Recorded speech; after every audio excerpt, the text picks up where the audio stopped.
worship. I was made to bless your name.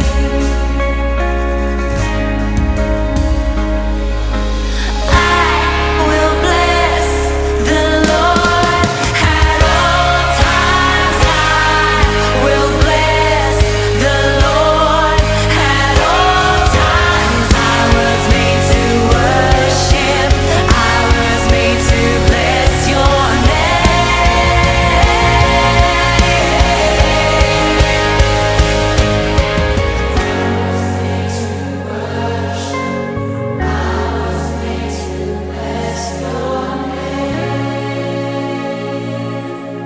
We give you praise.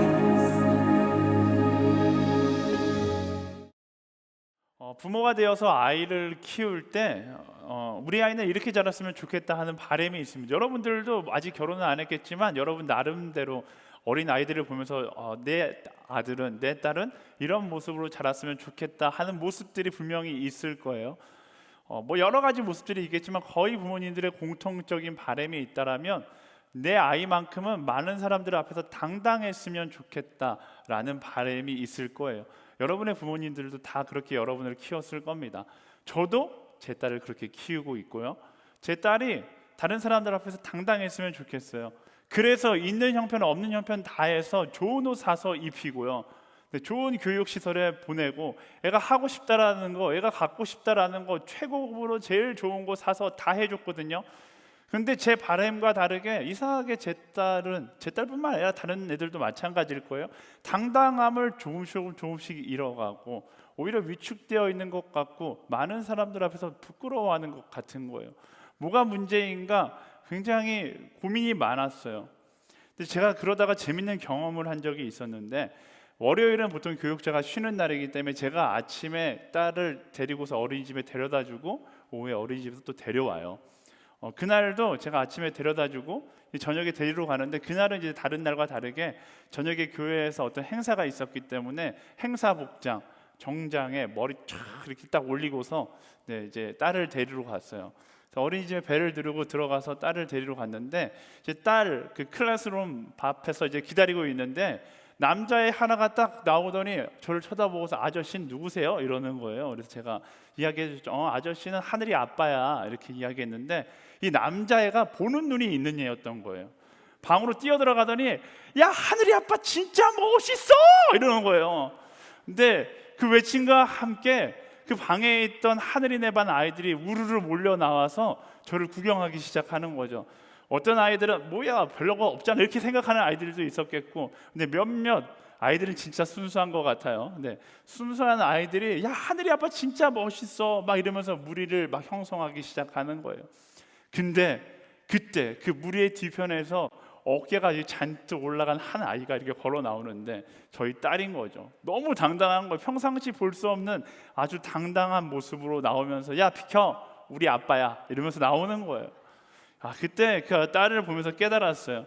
많은 것을 가지고 있는 게 당당한 게 아니라 우리 아이의 당당함은 멋진 아빠로부터 오는구나 라는 것을 깨닫고 제가 그때부터 열심히 관리해야겠다라고 결심했습니다.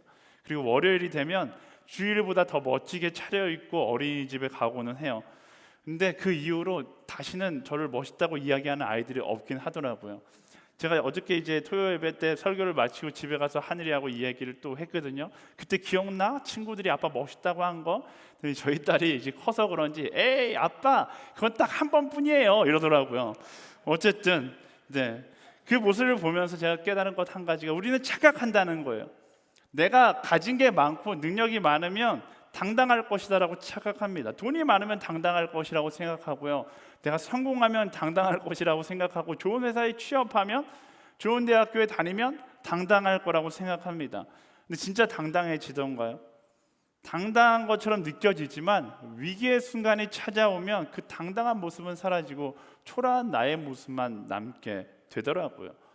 진짜 이 땅 가운데서 우리가 가질 수 있는 영원한 당당함은 내가 의지하고 신뢰하는 이가 누구인가, 그리고 바로 그가 얼마나 능력 있는가로부터 흘러 나오는 것이더라고요. 그래야지만 어떤 위기가 찾아와도 사라지지 않는 진정한 당당함을 경험할 수 있는 것이죠. 이 정도 얘기하면 제가 무슨 얘기할 줄 알겠죠?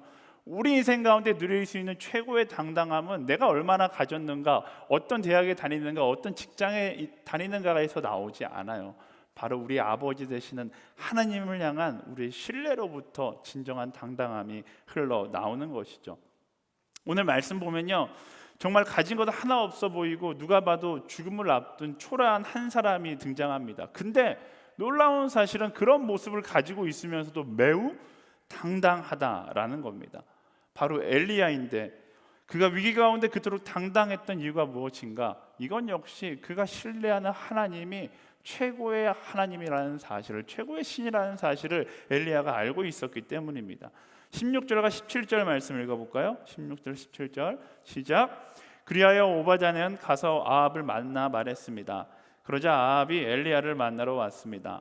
아합은 엘리야를 보자 말했습니다. 네가 바로 이스라엘의 문제를 일으키는 자로구나. 아멘.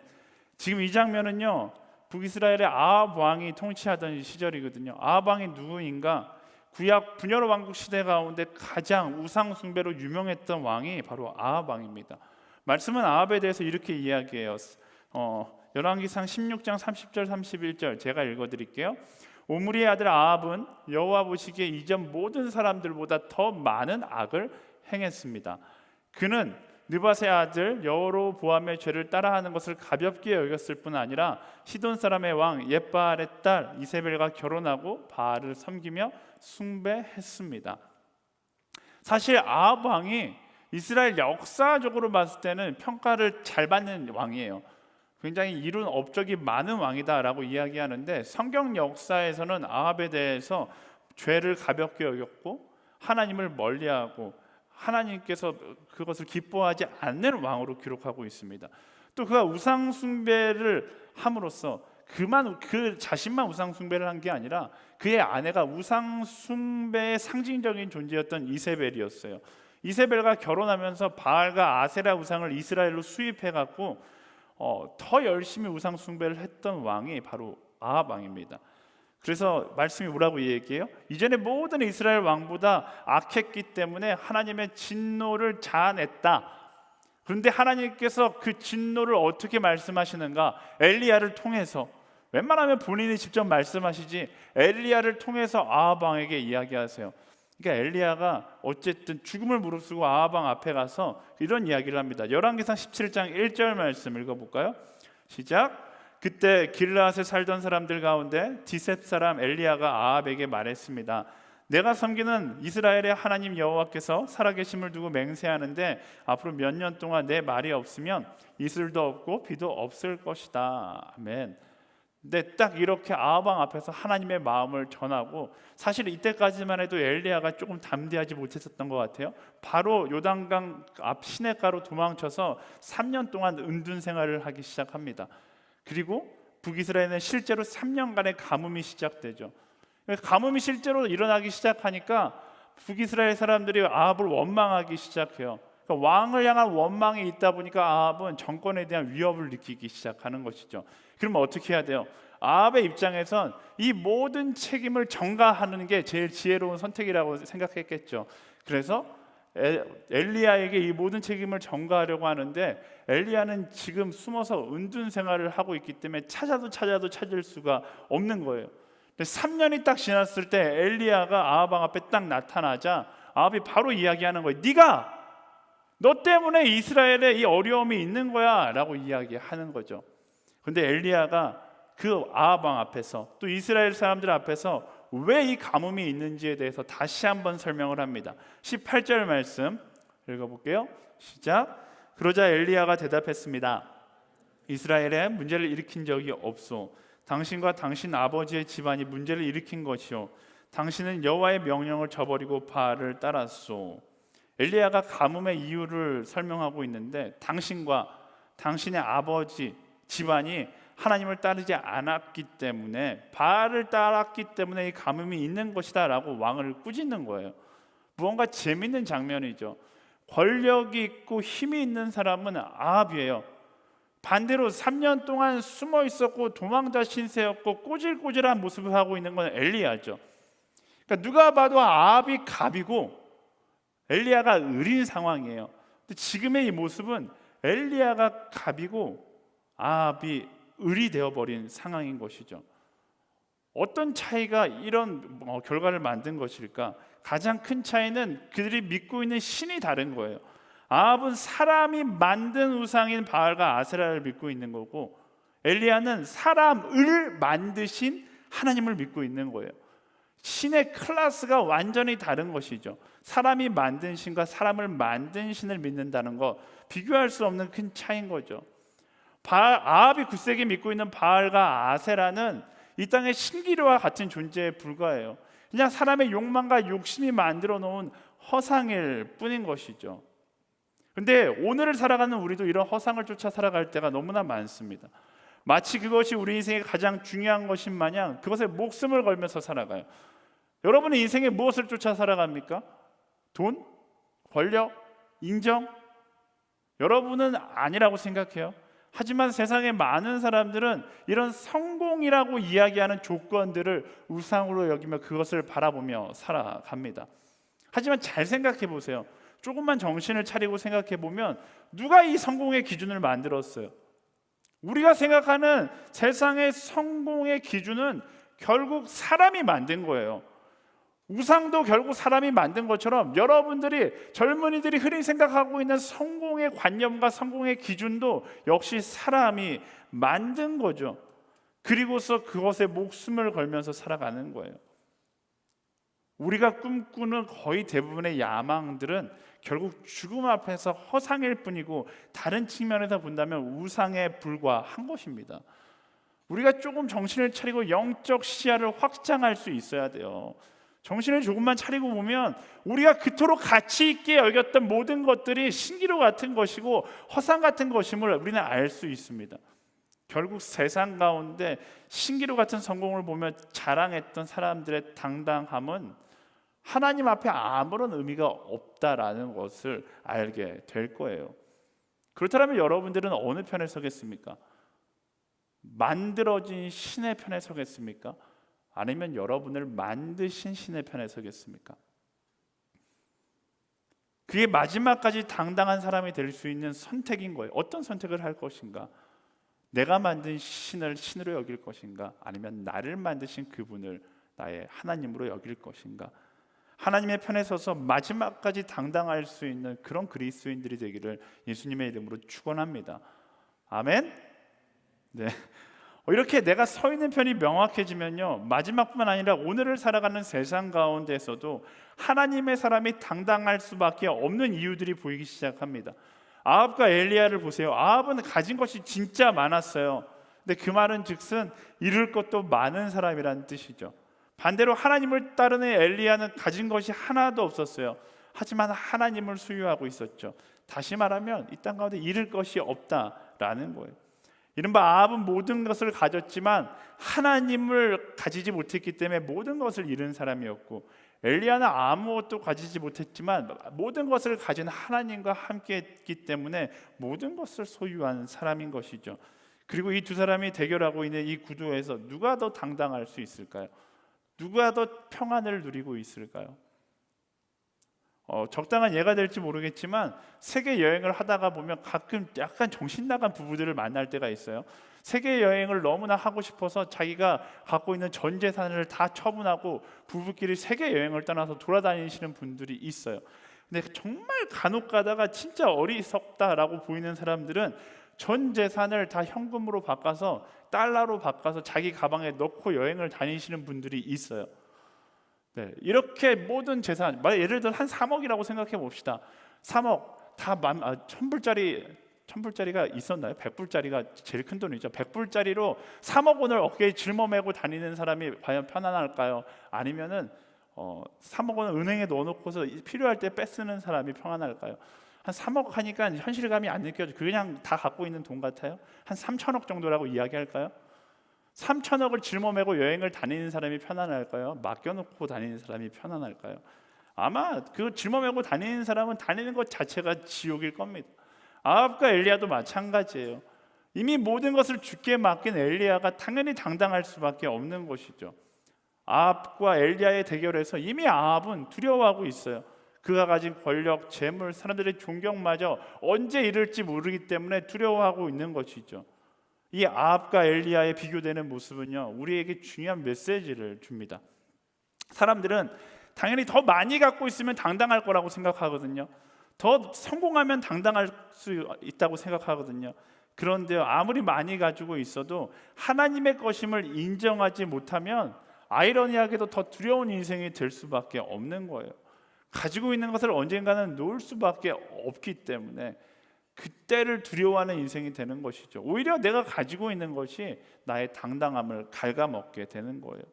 하지만 내가 가진 모든 것이 그분의 것임을 기억한다면 우리는 오히려 마지막을 기대하며 당당하게 살아가는 인생이 되는 것입니다.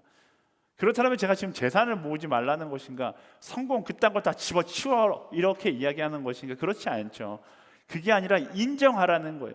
내가 가진 모든 것, 내게 주어진 모든 것이 바로 하나님의 것임을 인정하고 하나님의 방법으로 사용할 수 있는 사람이 되어야 한다라는 것입니다. 많은 것을 소유하려고 몸부림치는 인생이 아니라 내게 주어진 모든 것, 내가 갖게 될 모든 것이 하나님의 것임을 인정하는 인생이 되자는 거예요. 내 것이 아니고 그분의 것임을 인정하고 그분이 기뻐하는 선택을 하는 인생을 살아갈 때 우리는 당당한 하루하루를 살아가게 될 것입니다. 하나님께 모든 것을 맡기고 잃을 것이 없는 사람, 바로 그 사람이 당당한 사람인 것이죠. 많은 것을 그저 가지려고 소유하려고 한다면 여러분의 인생 가운데 당당함은 없을 수밖에 없는 거예요. 주께 모든 걸 맡기고 당당하게 살아갈 수 있는 하나님의 사람들 되기를 소망합니다. 엘리야의 당당함은요, 아합 왕 앞에서뿐만 아니라 이스라엘 민족들 앞에서도 동일하게 나타나요. 21절 말씀 함께 읽어보겠습니다. 시작. 엘리야가 온 백성들 앞에 나가 말했습니다. 너희가 이 둘 사이에서 얼마나 더 머뭇거리겠느냐? 여호와가 하나님이시면 여호와를 따르라. 그러나 바알이 하나님이면 바알을 따르라. 그러나 백성들은 한마디 대꾸도 하지 않았습니다. 엘리야가 온 이스라엘 백성들에게 말합니다. 머뭇거리지 마라.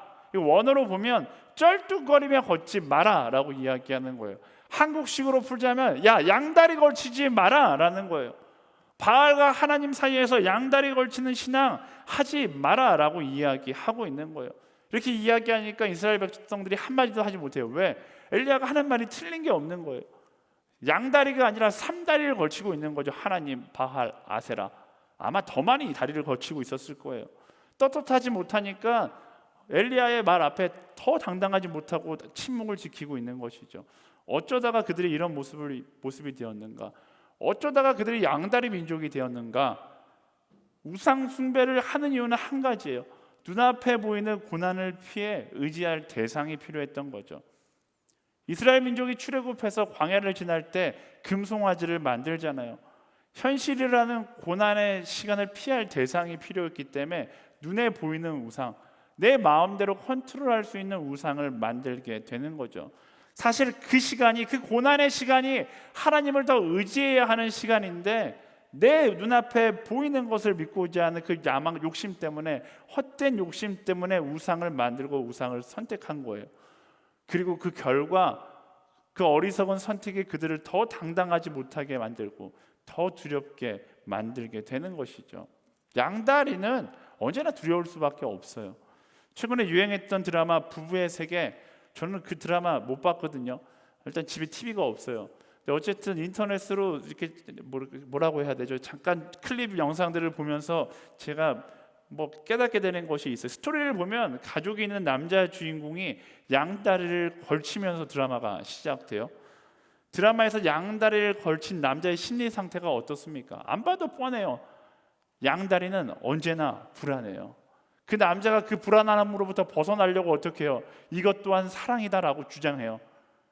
이것 또한 사랑이다. 이 여자도 사랑하고 저 여자도 사랑하고 이것 또한 나는 순수한 사랑이라고 이야기하지만 그 어떤 이유로도 합리화될 수 없어요. 아무리 합리화해도 양다리는 내 다리가 언제 잘릴까 두려워하는 인생이 될 수밖에 없는 것이죠. 마찬가지예요. 고난을 피해 새로운 다리를 개척하는 인생은 절대로 평안할 수 없어요. 두려울 수밖에 없어요. 불안할 수밖에 없어요. 하지만 반대로 믿음을 가지고서 고난을 돌파하는 인생은 고난 앞에서도 당당할 수 있다라는 것을 우리는 기억해야 합니다. 고난을 피해 다니기만 하면 흔들리는 인생이 될 수밖에 없는 것이고요. 고난을 뚫어내면 성장하는 인생이 되는 거예요. 이스라엘 민족과 같이 고난을 피해 다님으로 흔들리는 인생을 살아가는 것이 아니라 우리는 어떻게 해야 하는가? 고난과 맞서 싸워 나아가는 것, 고난을 돌파해내는 것을 두려워하지 않는 우리가 되어야 하는 것입니다. 성경이 말하는 진리가 한 가지 있어요. 고난 가운데 가장 명확하게 들리는 것이 있는데 그것이 하나님의 음성이죠. 우리가 고난 가운데 하나님의 음성을 듣지 못하면요, 축복 가운데서는 하나님의 음성의 흔적조차 발견할 수 없는 거예요. 고난은 하나님의 음성을 듣는 법을 배우는 시간이거든요. 하나님께서 출애굽을 통해서 이스라엘을 고난 가운데 이끄십니다. 왜? 그 광야에서의 고난의 시간을 통해서 하나님의 음성을 듣는 법을 배우기를 원하셨던 것이죠. 왜? 하나님의 음성을 고난 가운데 듣지 못하면 축복 가운데 당연히 듣지 못하니까요. 축복 가운데 하나님의 음성을 듣지 못하면 이 결과가 이런 거예요. 우상 숭배하는 모습이 될 수밖에 없는 거예요. 고난 속에서 그분께 더 귀 기울이며 그분께로 더 가까이 나아가는 것, 그게 고난을 돌파해내는 방법인 것이죠. 그리고 그 고난을 돌파한 경험이 쌓이면 어느 순간 주 예수와 동행하니 그 어디나 하늘나라, 그 고백이 나의 고백이 되게 되는 것입니다. 여러분, 고난 가운데 하나님께 더 집중하세요. 그리고 고난을 통해 말씀하시는 하나님의 음성을 새겨 들으세요. 그리고 그 하나님과 함께 고난을 돌파해낼 수 있게 되기를 예수님의 이름으로 축원합니다. 우리가 고난의 시간을 지나고 있어요. 코로나19라는 고난의 시간을 지나고 있습니다. 요즘 교회 리더십들과 이야기하다가 그런 고민을 들었어요. 고난 가운데 신앙을 잃어가는 사람들이 많다라는 이야기를 들었어요. 교회에 나오는 것이 느긋해지고 영상으로 예배를 드리다 보니까 믿어도 그만, 안 믿어도 그만, 이런 마음이 마음 가운데 든다라는 것이죠. 사랑하는 여러분, 이 예배를 참석한 여러분들을 비롯해서 이 예배를 영상으로 보고 있는 사람들, 혹은 집에서 편하게 누워서 무언가를 입에 넣고서 예배를 드리고 있는 분들, 네, 오늘 좀 세게 이야기할게요. 잘 들으세요. 고난은 내 신앙에 쉬어가는 타임이 아니에요. 착각하지 마세요. 코로나19를 통해서 하나님께서 내 신앙에 쉬는 시간을 주시는구나, 그건 여러분들의 착각이에요. 편하게 쉬면서 예배하라고 고난을 주시는 하나님은 계시지 않아요. 혹은 여러분들 가운데 하나님께서 내가 순장하느라 굉장히 고생을 많이 했으니까 이번에 좀 쉬어라, 하나님께서 이렇게 말씀하신다고 생각한다면 정말 큰 착각입니다. 고난은 신앙에 쉬는 시간이 아니라 오히려 더 치열하게 싸워야 하는 시간이고, 고난의 시간을 통하여 내 신앙이 더 성장해야 하는 시간인 거예요. 쉬는 것이 아니라 오히려 더 각성해야 하는 것이고, 오히려 더 하나님께 집중해야 하는 것입니다. 이 고난의 시간을 어떻게 지내는가가 여러분 우리의 내일의 당당함을 결정하게 되는 거예요.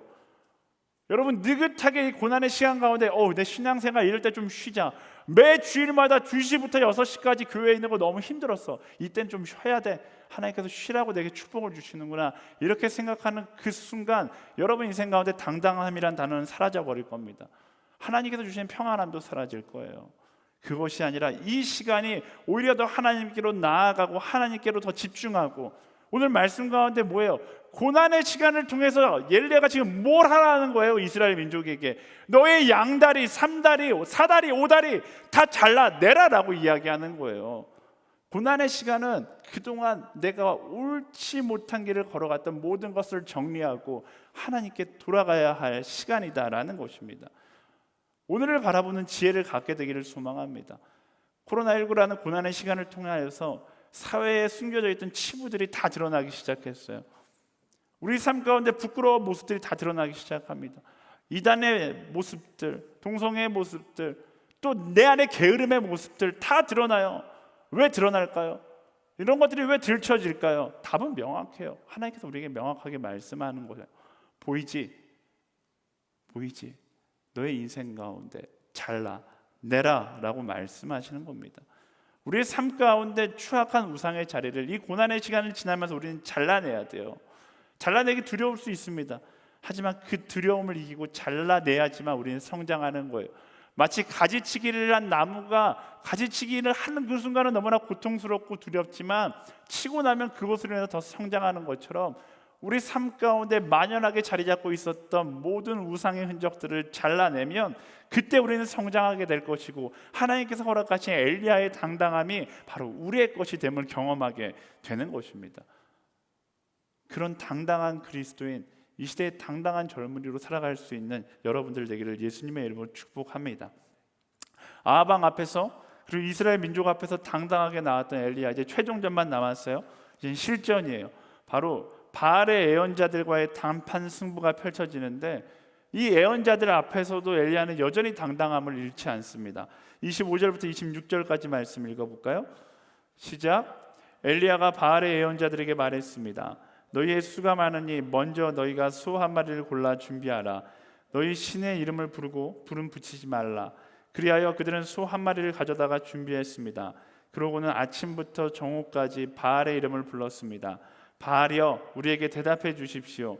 그러나 아무 소리도 없었고 아무도 응답하지 않았습니다. 그러자 바알 예언자들은 자기들이 만든 제단 주위를 돌며 뛰었습니다. 엘리야가 이스라엘 민족들이 보는 앞에서 바알의 예언자들에게 이렇게 이야기합니다. 소 한 마리 준비한 다음에 너희 모두가 850명 너희 모두가 제사를 드려라. 그렇다면 너희 신이 그 제물에 불을 붙이는지를 보자.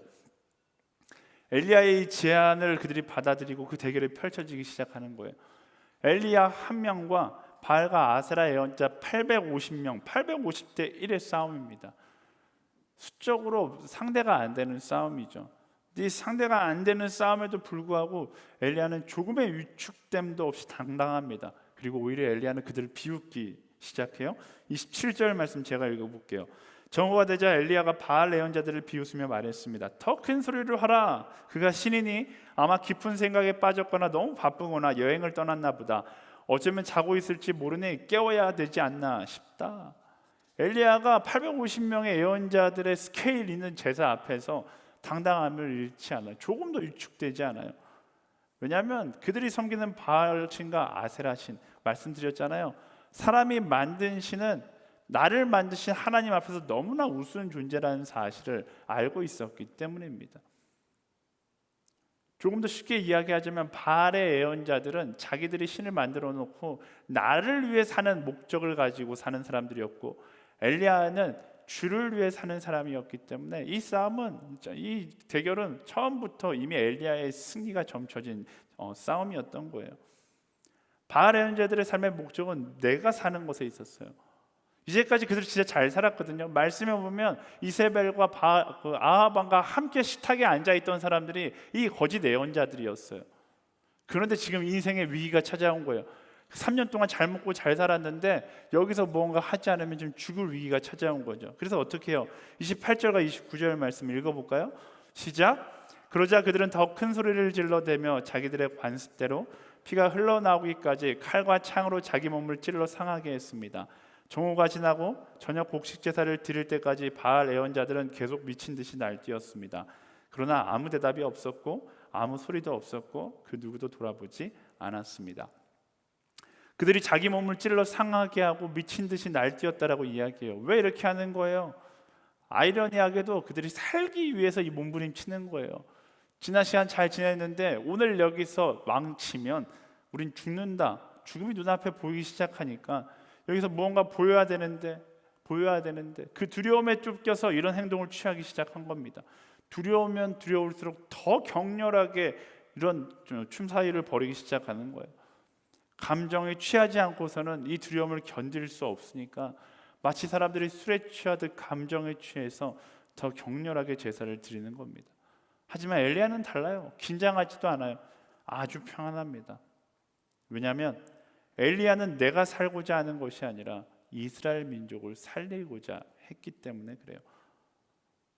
바알의 예언자들은 내가 살고자 몸부림치지만 엘리야는 지금 내가 살고자 하는 것이 아니라 이스라엘 민족, 하나님의 백성들을 살리고자 이 자리에 서 있기 때문에 그렇습니다.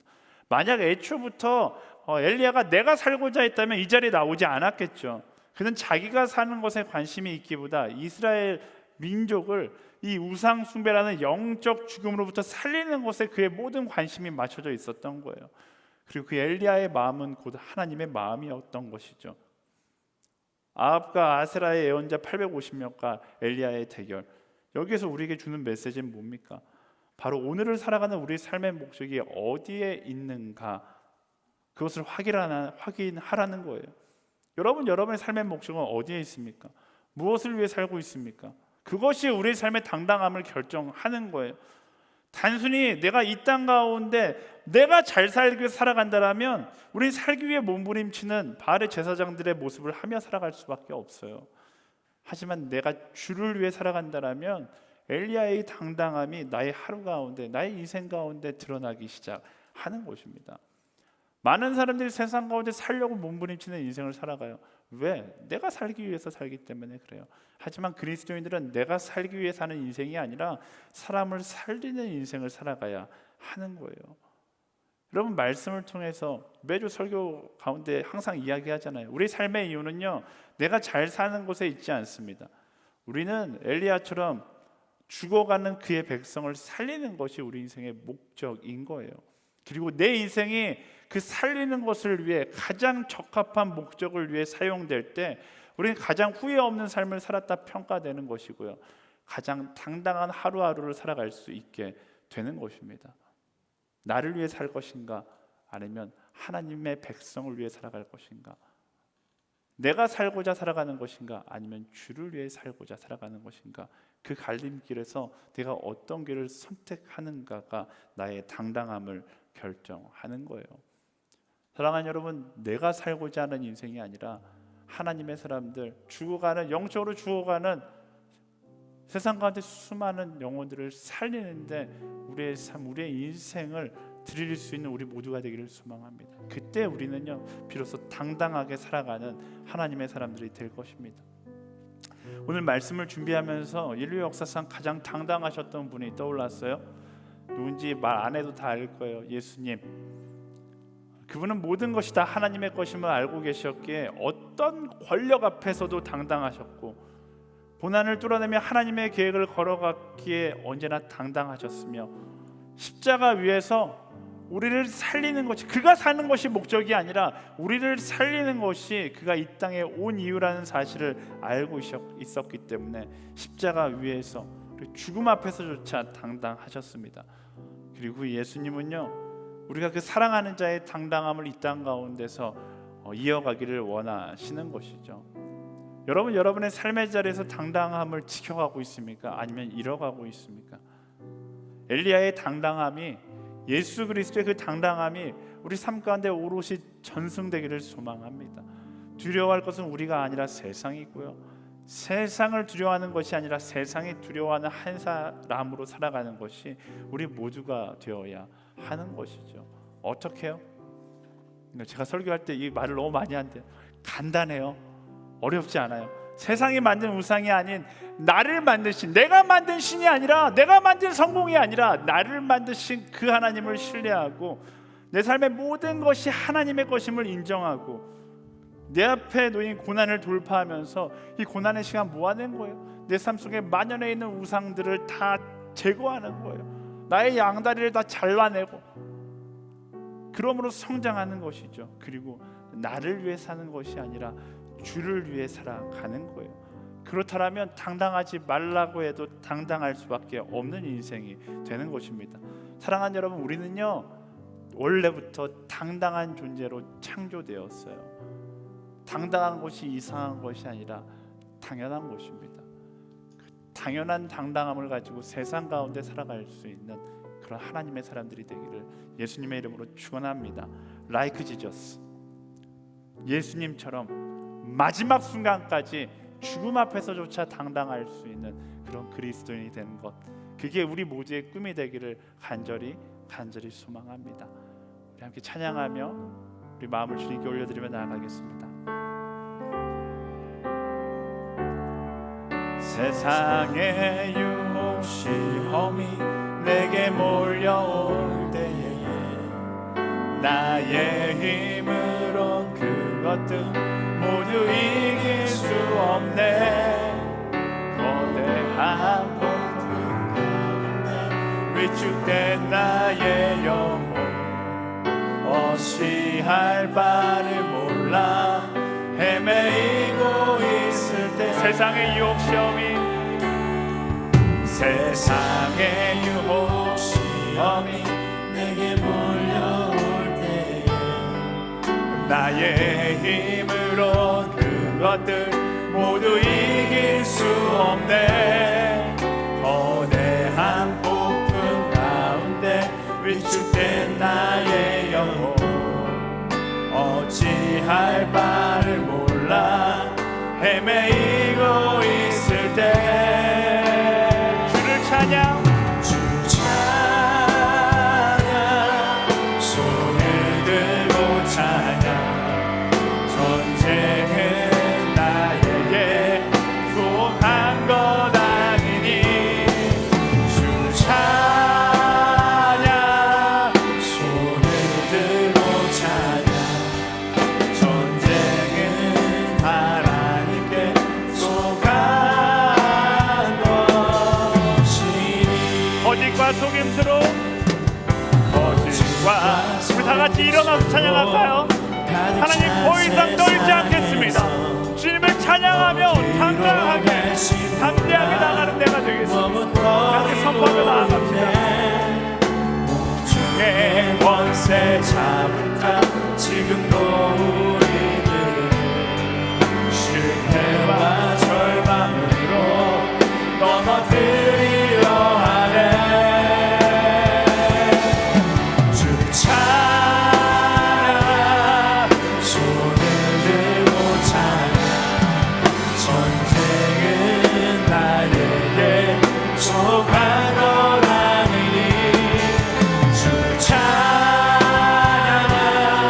손을 들고 찬양 전쟁은 하나님께 속한 것이니 주위를 둘러보면 아무도 없는 듯 믿음의 눈을 들면 보이는 분 계시네.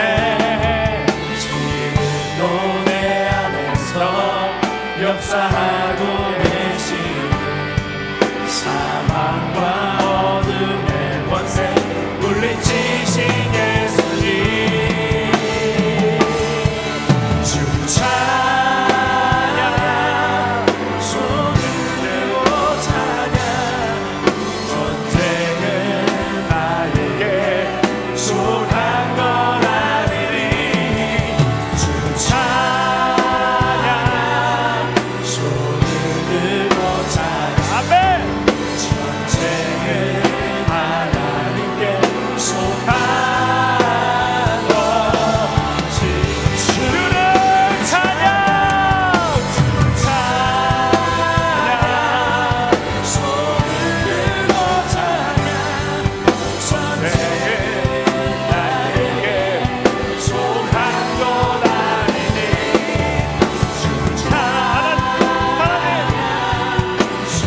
그렇습니다. 찬란하게 전쟁은 하나님께 속한 것이니 여러분 하나님은 우리가 당당하길 원하세요. 이 고난의 시간을 지나면서 우리가 쉬는 것이 아니라 이 고난의 시간은 우리의 당당함을 회복하는 시간입니다. 어떻게 회복할 수 있어요? 내 삶 가운데 만연해 있는 모든 우상들을 제거하는 거예요. 성공이란 기준에 끌려갔던 나의 인생을 다시금 그 자리로 회복하는, 다시금 하나님의 백성의 자리로 회복하는 시간이 바로 이 시간입니다. 우리 함께 기도하며 나아갈 때 하나님 당당함을 잃어가는 그리스도인이 아니라 헛된 우상들을 내 삶 가운데 제거하고 하나님과 동행하는 자의 당당함을 회복하게 하여 주시옵소서. 예수 그리스도의 당당함, 엘리야의 당당함이 오늘 우리의 당당함이 되게 하여 주시옵소서. 우리 주여 한번 외치고 간절히 기도하며 나아가겠습니다. 주여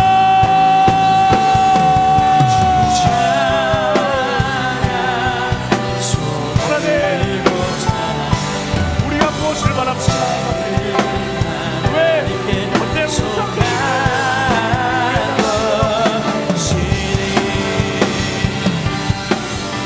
하나님 당당한 자로 나아갈 수 있도록 인도하여 주시옵소서. 주를 바라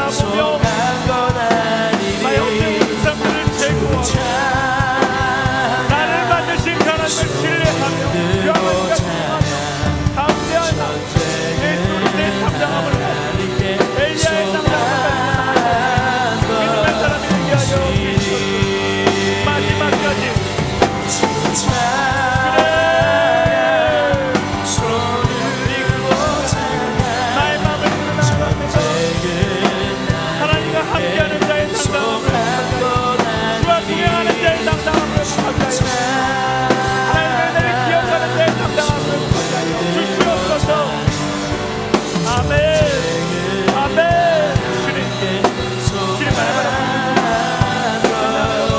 주님 내 삶의 온전한 모습을 온전한 길을 바라보는 되게 하여 주시옵소서. 내가 살고자 하시는 것이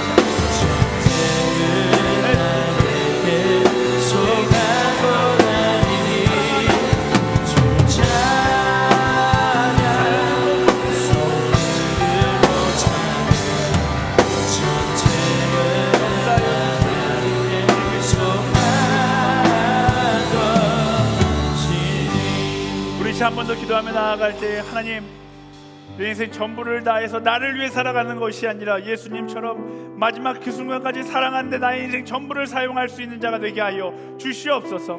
사랑하는 자의 당당함이 우리 안에 있게 하여 주시옵소서. 사람을 살리는 자의 당당함이 나의 고백이 되게 하여 주시옵소서. 세상에 끌려가는 인생이 아니라 세상 가운데 나 혼자 살고자 몸부림치는 우상 숭배자의 모습으로 살아가는 것이 아니라 예수 그리스도처럼 엘리야처럼 믿음의 선배들과 같이 사람을 살리는 하나님의 백성들을 살리는데 나의 인생 전부를 드릴 수 있는 그런 당당한 한 사람으로 주님 살아가게 하여 주시옵소서. 소망하는 자마다 우리 주여 한 번에 지금 기도하며 나아가겠습니다. 주여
하나님께서 우리에게 물으십니다.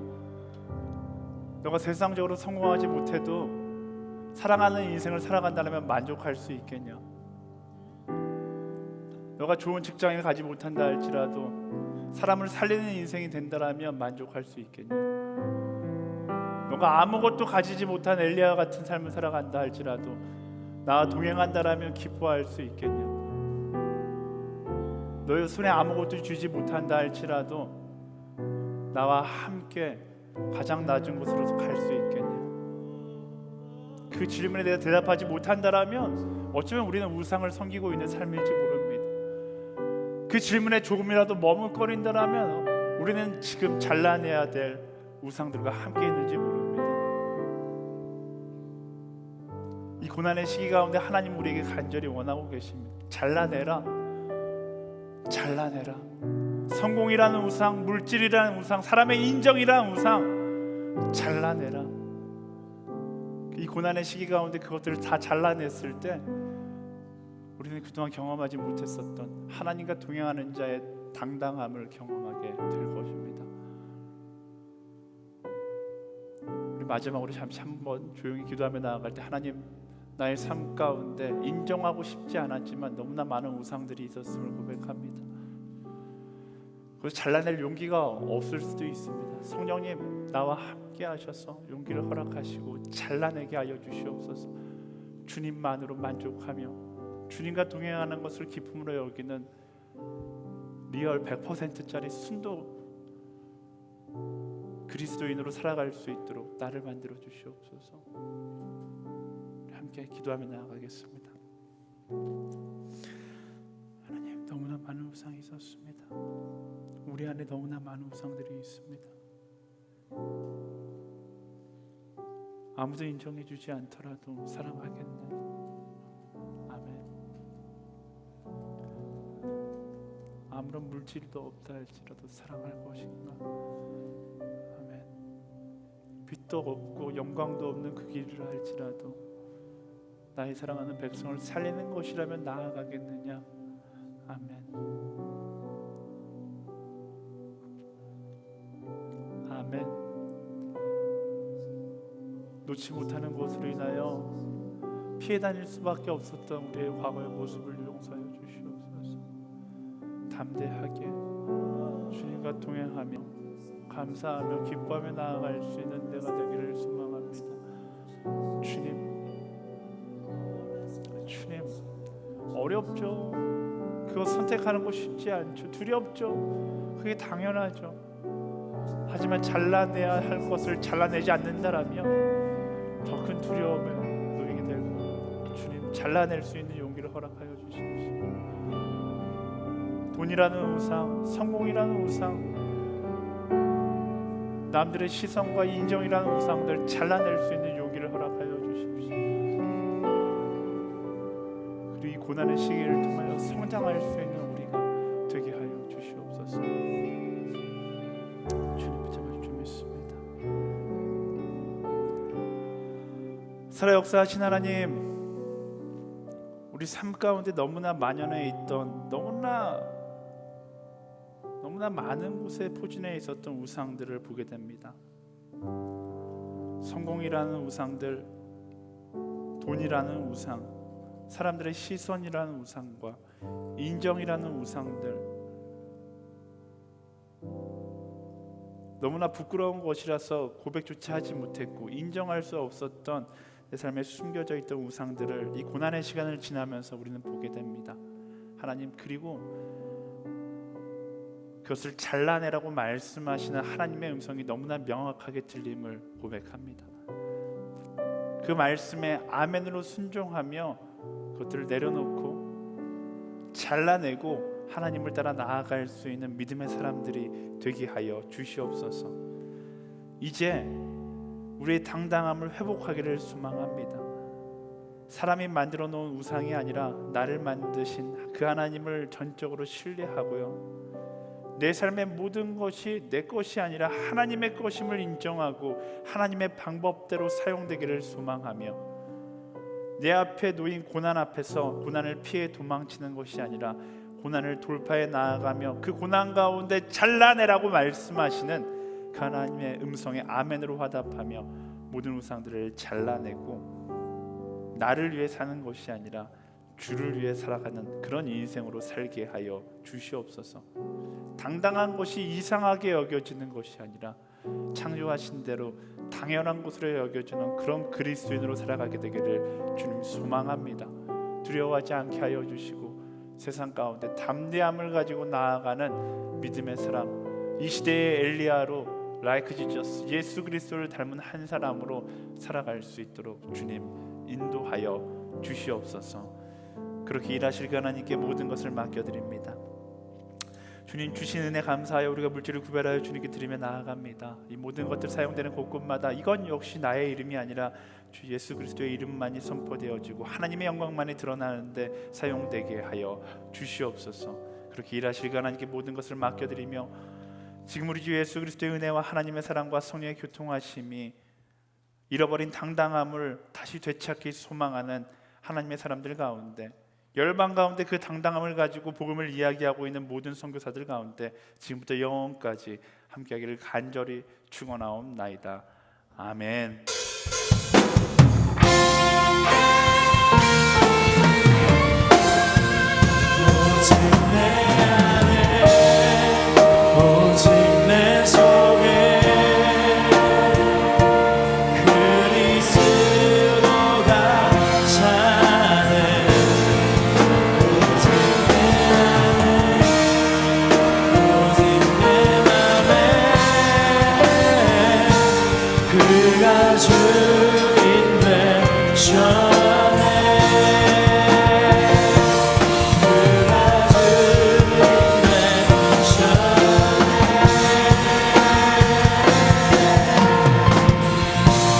모든 것들 하나님께 감사 영광을 받습니다.